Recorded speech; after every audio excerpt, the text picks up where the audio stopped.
My name is Chloe Evans, I'm 26 years old, and this is how. I got revenge on the uncle who stole everything my parents left me. Asterisk, I wasn't born bitter, I was born into love. My childhood was warm, full of laughter, bedtime stories, and the kind of quiet safety you don't realize is rare until it's gone. My parents weren't rich, but they were thoughtful, smart, they worked hard and planned for the future, especially mine. I was their only child, and they made sure I'd be protected no matter what. Asterisk, but the thing about betrayal? It doesn't come from your enemies. It comes from the people who held you as a baby.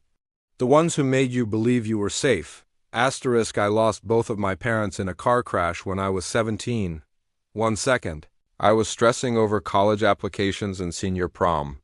The next, I was picking out coffins and listening to strangers say, "They were so proud of you."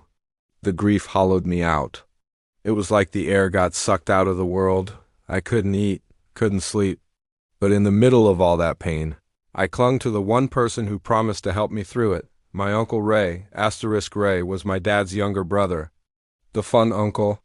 The one who brought noisy toys on Christmas and let me eat ice cream for dinner. He stepped in right away. Sighed, I didn't need to worry about money or legal stuff. That my parents had left a trust in my name, and he would handle it all until I turned 25. "Your family," he said, "I'll take care of you." And I believed him. I wanted to believe him. I needed something solid to hold on to, asterisk, so I trusted him. I signed where he told me to sign. I focused on surviving high school, getting into college, and staying afloat. I lived frugally, thinking I had something waiting for me when the time came. I turned down full-time jobs, internships, and even help from friends because I thought I'll be okay.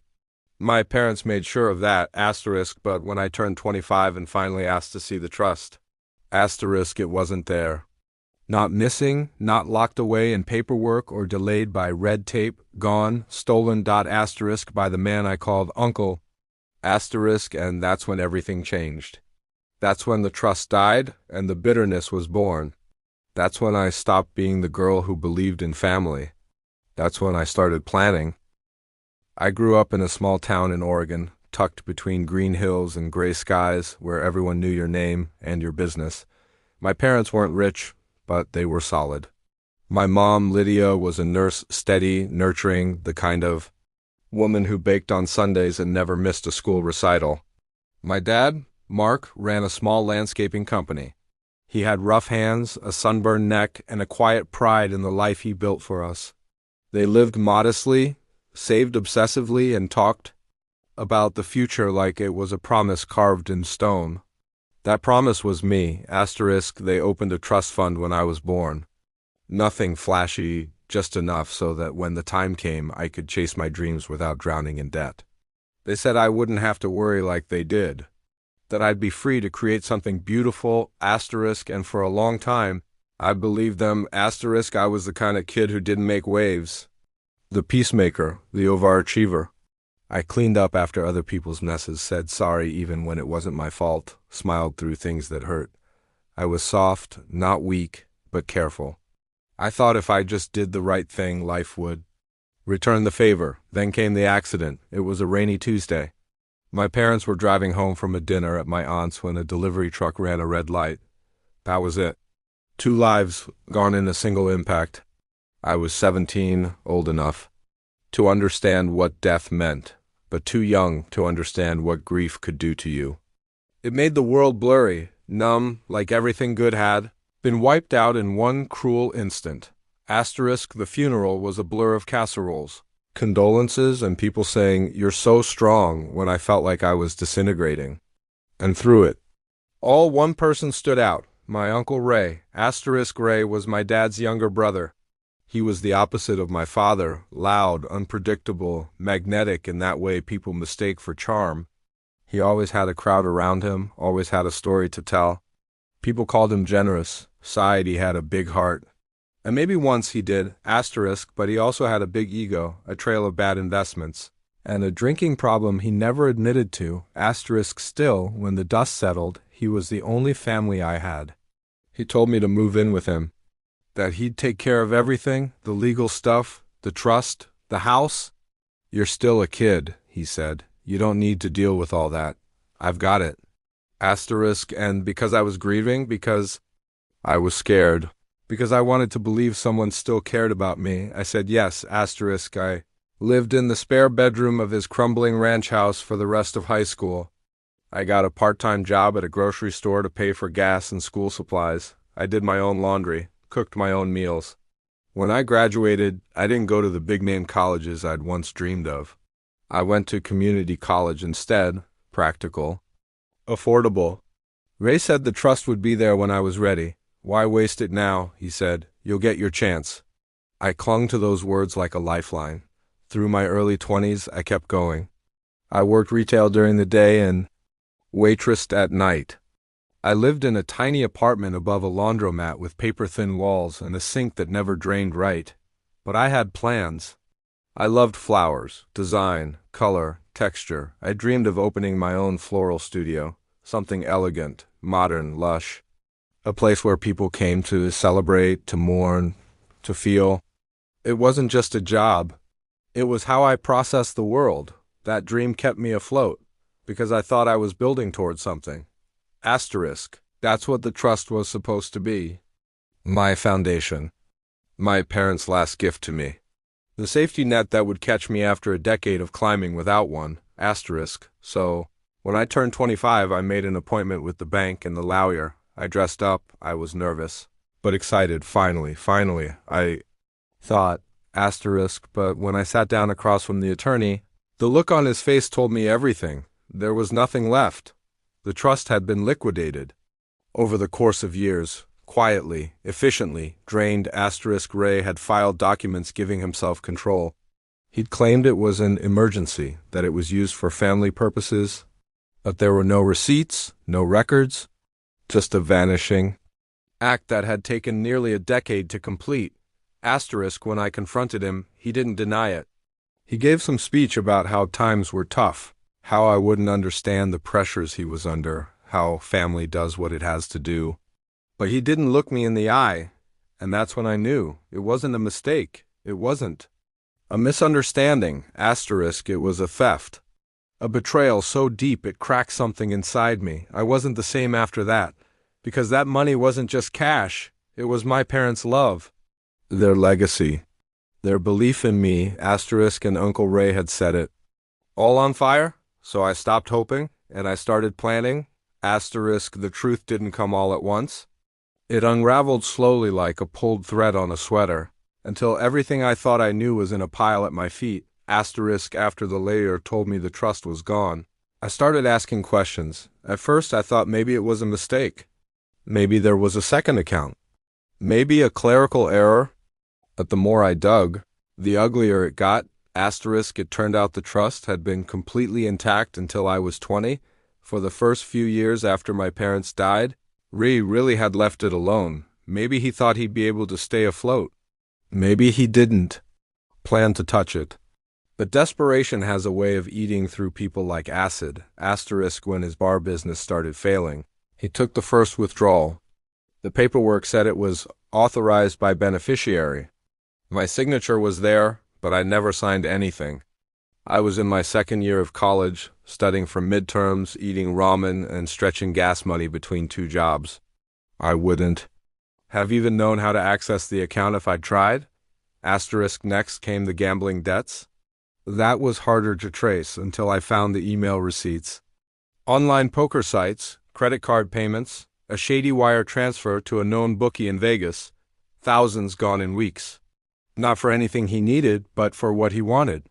Fast wins, big risks, fast failures. Asterisk. The bank had questions once, but Ray had an answer for everything. He brought forged documents, made calls pretending to be me, lied straight through his teeth, and the attorney who'd originally helped set up the trust retired, replaced by a junior partner who never met me. Asterisk. It was a perfect con. Asterisk. I was just the quiet niece in the background, the orphan, the girl who never asked questions until I did. I confronted him on a Tuesday. Asterisk. I remember the sun was setting, painting the sky orange behind his crumbling two-story house. His truck was in the driveway. He was sitting on the front step, drinking. A beer like you didn't have a single care in the world. Asterisk, I got out of my car and walked right up to him, heart pounding so loud I could barely hear myself think. Asterisk, why? I asked. Why would you do that to me? Asterisk, at first he laughed. Do what? Asterisk, you stole from me. You stole from them.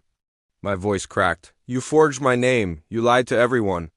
Asterisk, he stood up slowly, looked me dead in the eyes, and gave me a look I'll never forget, smug, dismissive, cold. Asterisk, you think money's gonna fix your broken little life? He sneered. Grow up, Chloe. It's gone. You can't get it back. Then he turned and walked inside, and he slammed the door in my face. Asterisk, I stood there in the dying light, stunned. My legs shaking, my fists clenched. I'd spent so long hoping. It wasn't true, that there was a misunderstanding, that some part of the man I'd trusted was still good. Still family, but there was no coming back from that look, that smirk, that door. I got back in my car, drove home with tears burning down my face, and collapsed onto my bed like the wind had been knocked out of me. I cried for hours. I cried. Until I couldn't breathe. Until my throat was raw. Until the grief, the helpless, aching grief, twisted into something else. Rage. The kind of rage that settles deep in your chest and grows roots. The kind that keeps you awake at night, imagining all the things you should have said. The kind that doesn't want justice, it wants consequences. I sat up in bed, pulled out an old spiral notebook from my drawer, and wrote one sentence. Asterisk, make him regret ever touching what wasn't his. Asterisk, that was the night Chloe Evans. The girl who trusted, who forgave, who always tried to keep the peace died and someone else took her place. I tried the legal route first.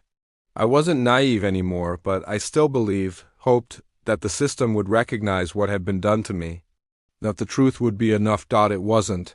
The attorney who had originally helped my parents set up the trust had retired 2 years earlier.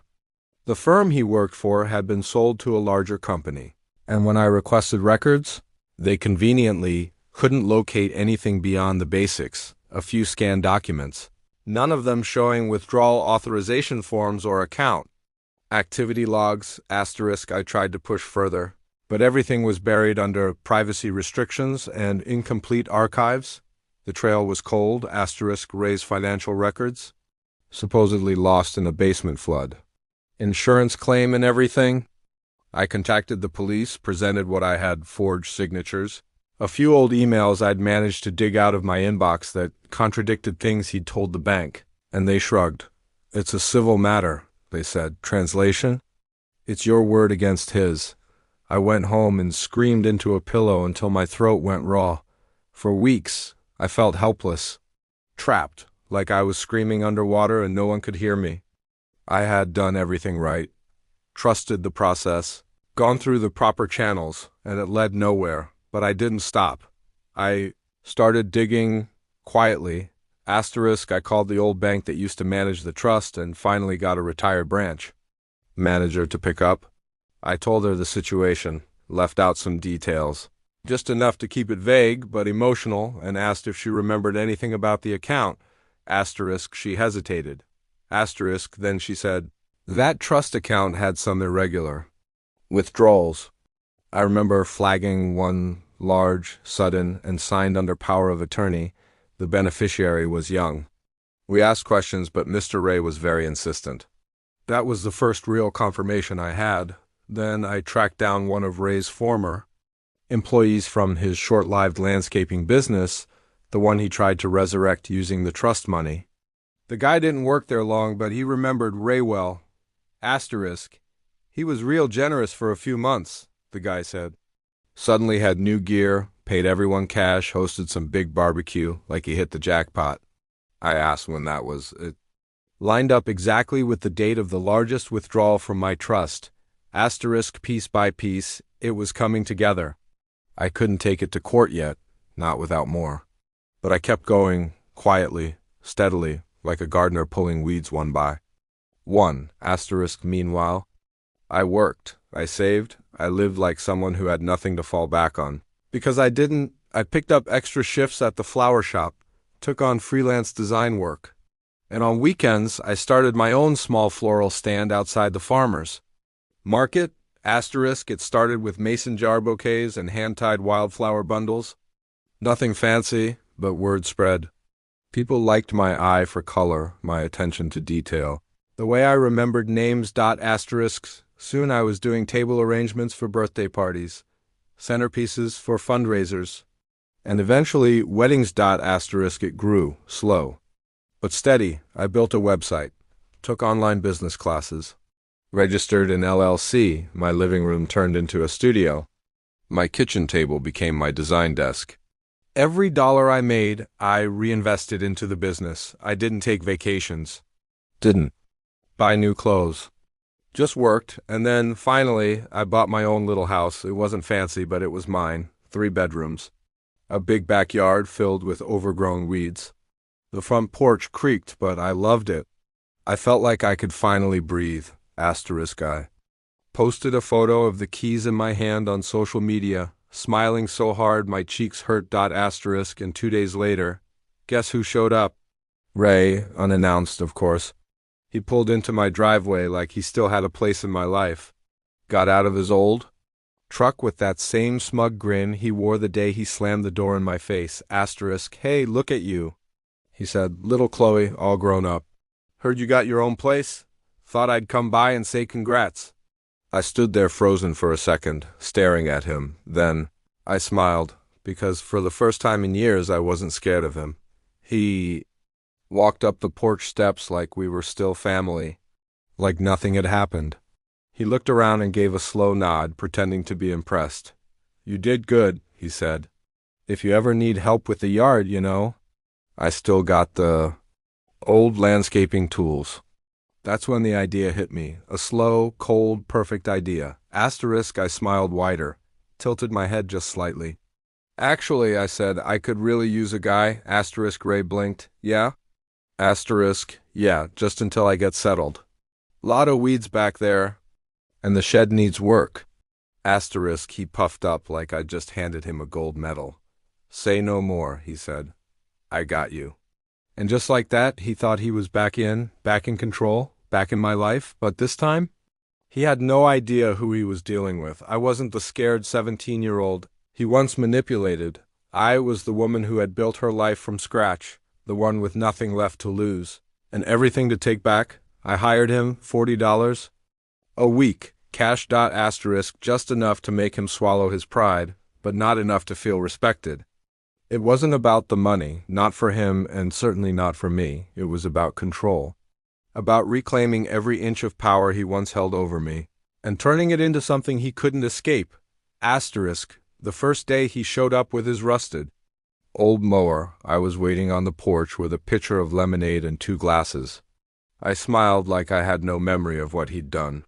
I asked him about his truck, laughed at one of his bad jokes, and offered him a glass as if we were still some kind of twisted family. Asterisk. He looked relieved, like I'd finally gotten over it, like time had healed all wounds. Asterisk. But what he didn't realize, what he couldn't even begin to imagine, was that every time he pushed that mower across my yard, he was stepping into the trap I'd been building since the night he slammed that door in my face. I played my part, the sweet niece, the forgiving one, but I made sure he saw everything. The porch swing I built with my own hands, the garden boxes I painted in my mother's favorite color, the small fleet of clients who pulled up in shiny black SUVs, walked through my front gate and left with fresh arrangements in their arms and smiles on their faces.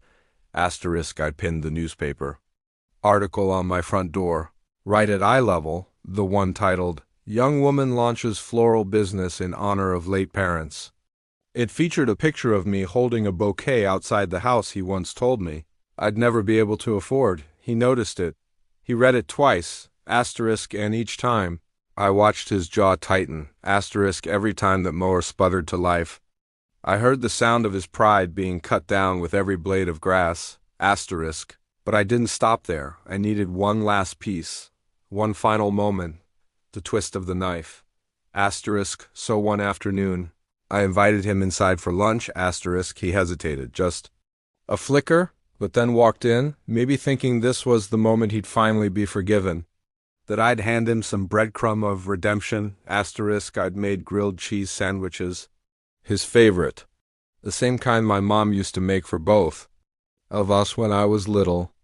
I even lit a candle, set the table like it was some kind of family gathering, asterisk he sat down across from me, reaching for the sandwich. That's when I slid the folder across the table. Thick, heavy, years in the making. Asterisk inside, photocopies of forged signatures, flagged bank withdrawals, witness letters from the retired banker and the former employee.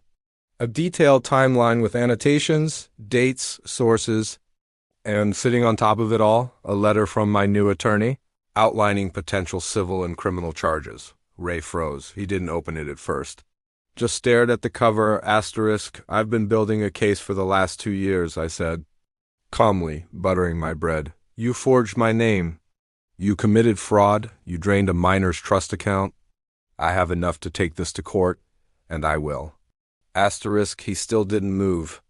His hands trembled slightly, just resting near the folder, asterisk, and if I do, I continued, I'll drag your name through every headline in this county. I'll testify. I'll win. And when I do, I'll take whatever's left of your retirement, your property, and your freedom. He finally looked up, pale, silent. I sipped my drink, asterisk, and smiled. Or ... you can keep mowing the lawn. He blinked. Every week, I said. No pay, no breaks, for the next 10 years. You'll show up, rain or shine. You'll work quietly, and you'll remember every time you cut my grass that this is the only reason you're not in court. Asterisk, he stared at me, stunned, waiting for the joke. There wasn't one. I'm not going to ruin you, Ray, I said softly, but I'm going to make sure you remember what you took. Every step, every blade of grass, that's going to be your apology. He opened his mouth like he wanted to argue. I tilted my head. Or I can make a phone call right now. Asterisk, he shut his mouth. The next week he showed up again, didn't say a word, just mowed, and he's been mowing ever since. Asterisk. He chose the mower week after week, rain or shine, asterisk, he showed up like clockwork, dragging that same old rusted push mower across the yard he once offered to help with, back when he thought he still had leverage. But now, every step he took was silent repayment, interest on the debt he could never afford to pay. Asterisk, sometimes I'd be sitting on the porch swing, sipping coffee, answering emails, or sketching bouquet designs, and I'd catch him looking, just for a moment, at the house I built, at the life he tried to erase. At me, he knew. I didn't need to scream. I didn't need revenge that left scars or sent him to jail. I didn't want to become like him, cruel, manipulative, bitter. Asterisk, I just wanted him to feel it. Asterisk, the powerlessness, the shame, the weight of what he'd done. Asterisk, I wanted him to understand that while he'd stolen from me, he hadn't broken me. That the girl he left behind in that driveway had grown into a woman who built something real, something lasting, without him, and he did. He lost everything. Asterisk, the business finally folded.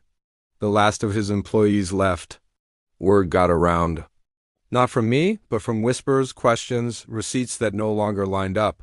His friends stopped calling. The invitations dried up. The man who used to be the loudest guy at the barbecue, now he mowed lawns in silence. Asterisk, I never gloated. Never threw it in his face. I just let the truth sit between us, heavy and constant, while he shrank. I grew. Asterisk, I expanded my business. Hired 2 employees, both young women who'd lost parents like I had. I remembered what it felt like to need a lifeline, and I wanted to be that for someone else. Asterisk, I started hosting floral workshops for grieving families, partnering with local shelters and youth groups. I built an annual fundraiser in my parents' name and donated part of my profits to scholarships for kids who had lost their parents young. Asterisk, it wasn't about being a saint. It was about turning pain into something purposeful. Asterisk, the first time I saw my name listed under Young Businesswomen to Watch in a statewide magazine, I framed it, hung it in the studio right next to the picture of my parents. Asterisk, because that was the real revenge. Asterisk. Not the yard work, not the silence, but the life I built in the aftermath. Asterisk, Ray. He aged 10 years and 3, his walk grew slower. His shoulders sank. Sometimes he'd linger after finishing, like he wanted to say something, apologize, ask for forgiveness. Asterisk. But I never gave him that door. Asterisk, because some things don't get tied up with bows, some betrayals don't get closure, just consequences. And I never called him uncle again, asterisk, just Ray. The man who mowed my lawn, and who taught me in the hardest way possible what it means to take your power back. And never, ever give it away again, asterisk. People think revenge means screaming in someone's face, breaking things, making a scene, asterisk, but the best kind is quiet, calculated, dignified. It doesn't burn bridges. It builds something stronger on the other side. Asterisk, my parents worked their entire lives to give me a future. They didn't have yachts or stock portfolios.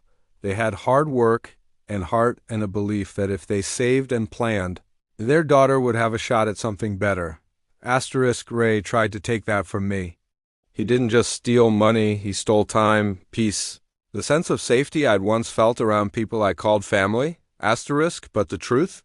He only delayed it, because I didn't just rebuild, I rose. I built something they would have been proud of. Something beautiful. Something lasting, asterisk, and now, every time he shows up with that mower, every time he cuts the grass beneath the windows of the home he once said I'd never own, he's reminded of what he lost.